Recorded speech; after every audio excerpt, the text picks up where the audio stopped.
It's 5:58 in the morning, and while other content creators are out sleeping, I'm here grinding. Today we're gonna have another stellar rumor for you. Has to do with CBDCs, Ripple Labs versus SEC talk. We're gonna get you caught up with what broke here over the last 24 hours, and I've got a couple crypto stories for you that are gonna blow your mind, so let's get into it. Alabama Black Snake, too beaucoup, ladies, too beaucoup for you. Name that movie. And technically, I guess I would have to say South Carolina White Snake. All right, Bitcoin sitting at 16,983, ETH 1271, XRP, one of the cryptos we're going to focus on today, sitting at 39.1, XLM sitting at 8.7, having trouble getting back to that 9-cent ceiling mark. Trader allegedly saw over 5,000 X gains after Anchor Protocol hack. I wouldn't call it a hack, I would call it an exploit, because like I said, there's always going to be someone out there smarter than you, and when it comes to crypto and coding, oh, they could screw you without you even knowing it.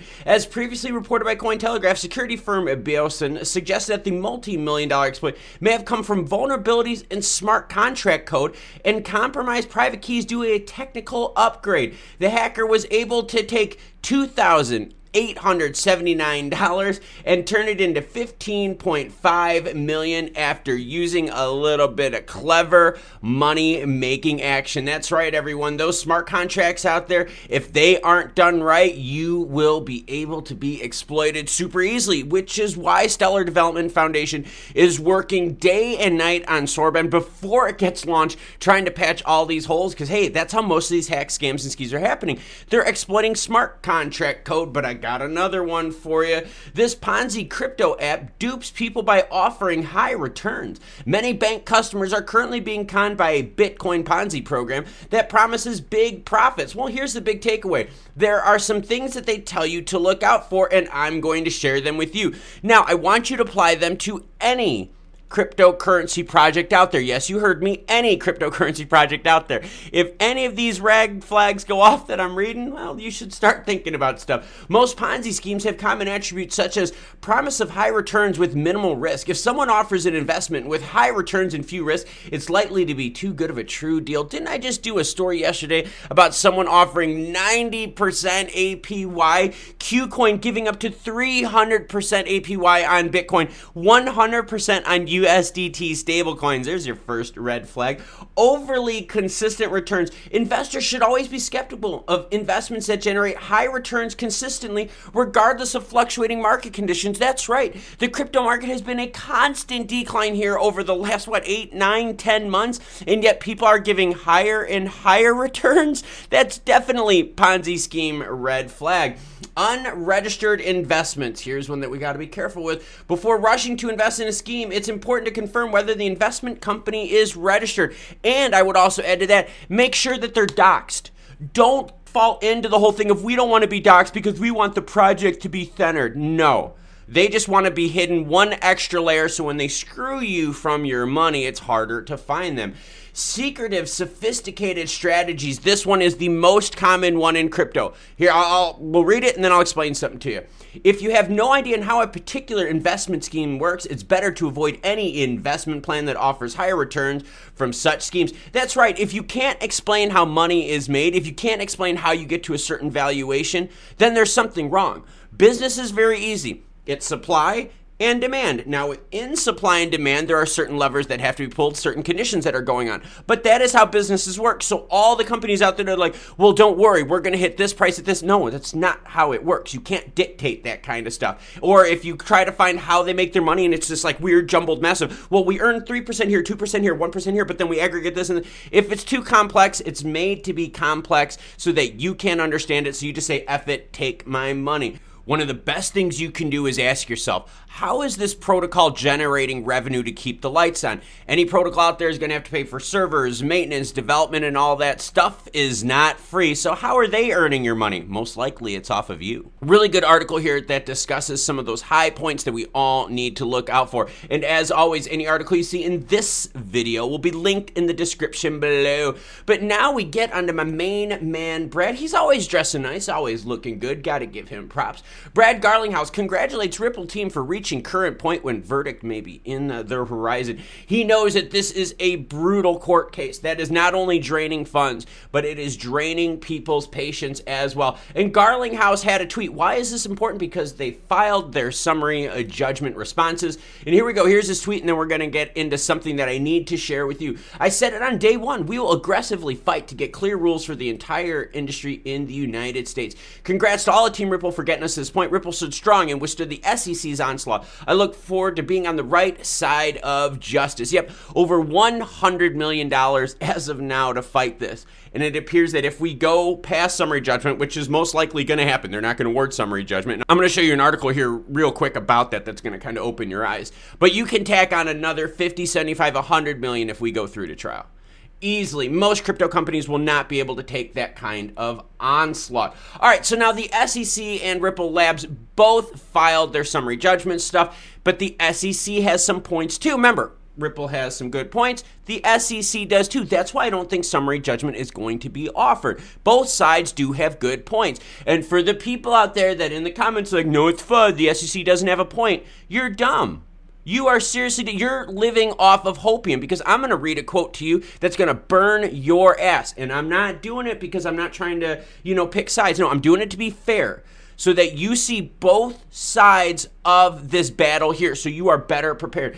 SEC makes final submission against Ripple, says it deserves summary judgment. See, so now you have the SEC saying, hey, we deserve a summary judgment. In a 62-page court filing seen by the Crypto Basic, the SEC asserted that it is entitled to summary judgment because the defendants did not oppose the material fact that XRP sales constitute an investment contract. Here is the scary part, and ask me if this applies to you, you FUDsters in the comments. And remember, how do you spell FUD? You have to start with F and U.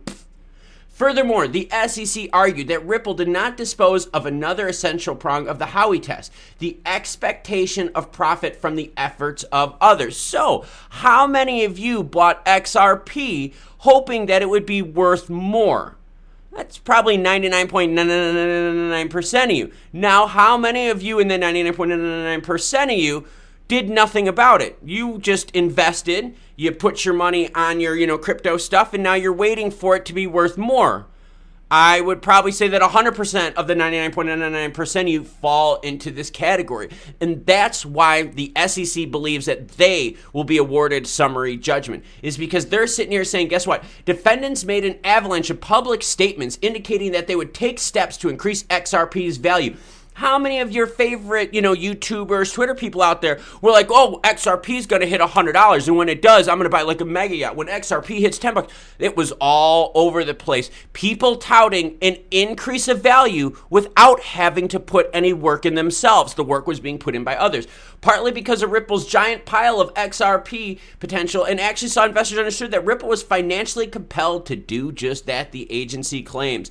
There you go, everyone. The SEC does have some firepower against Ripple Labs XRP, because again, I'm going to ask you, you probably bought XRP, have it somewhere. I don't care if it's hardware, I don't care if you have it on chain, I don't care where you have it, but you probably bought it. You probably have not participated in the ecosystem at all, NFTs, building, development, nothing like that. You probably bought XRP and you're hoping down the road that it's worth more by the work of others. And that's what the SEC is saying. That's why they're saying this is security, this is an unregistered security, because the number of people out there that bought XRP with the moonshot hope without putting any work into it. Keep your eyes open to the facts. This is not an open and shut case like people out there are making you think. Why? Because those people are acting with emotions and not with facts. And that's why you get up before 6 a.m. so you could research facts. All right, now on to Stellar rumor news. Gotta love it. I broke a story a few days ago about, Ukraine and their CBDC project.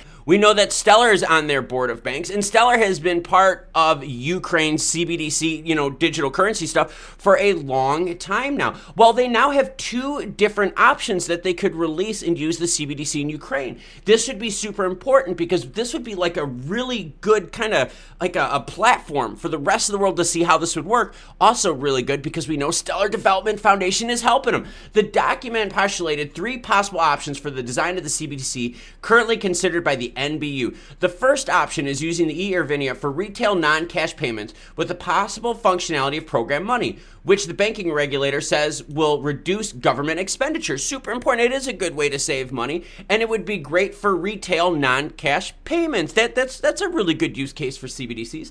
The second option, the NBU, is looking to deploy the CBDC in a circulation of digital assets.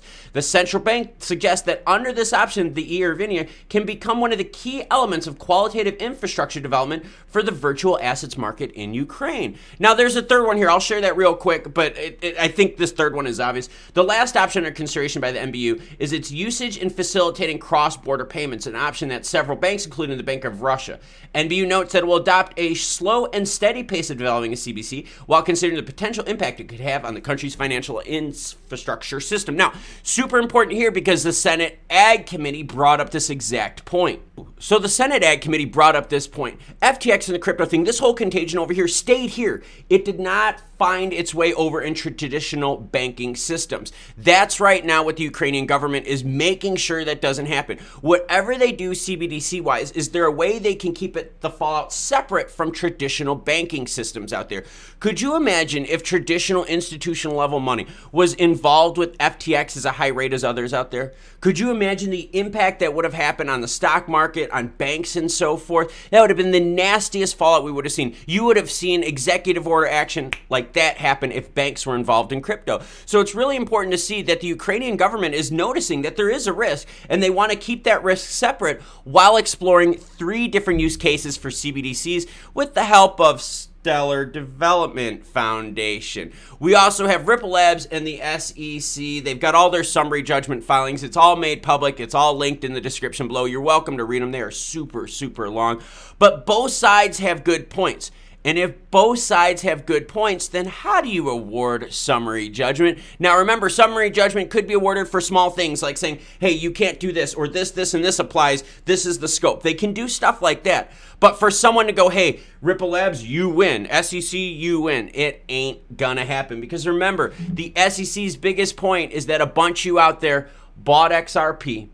You're sitting on the sidelines. You're not being a developer. You're not being part of the ecosystem. You just bought and went into HODL mode, hoping that other people do the work for you to increase the value of XRP. That's one of the SEC's main prong of saying, XRP is a security, and we're going to tax that ass. Speaking of taxing that ass, Maxine Waters says she wants to hear from Sam Bankman-Fried. She's like, hey, if you're doing all these other interviews, you better come over here and hang out with us in the House Financial Services Committee. Maxine Waters has a date set for the 13th of December. As that date gets closer, I will share more information with you, so make sure you hit that subscribe button because we are going to carry that hearing live. If you want to learn more about cool crypto and Web3 based stuff with a little bit of a fun twist on there, check out this video right here. It's still way early in the morning and news breaks while everyone else is sleeping, but don't worry, you got me to guide you through this mess. Take care, and I'll catch you cool cats later.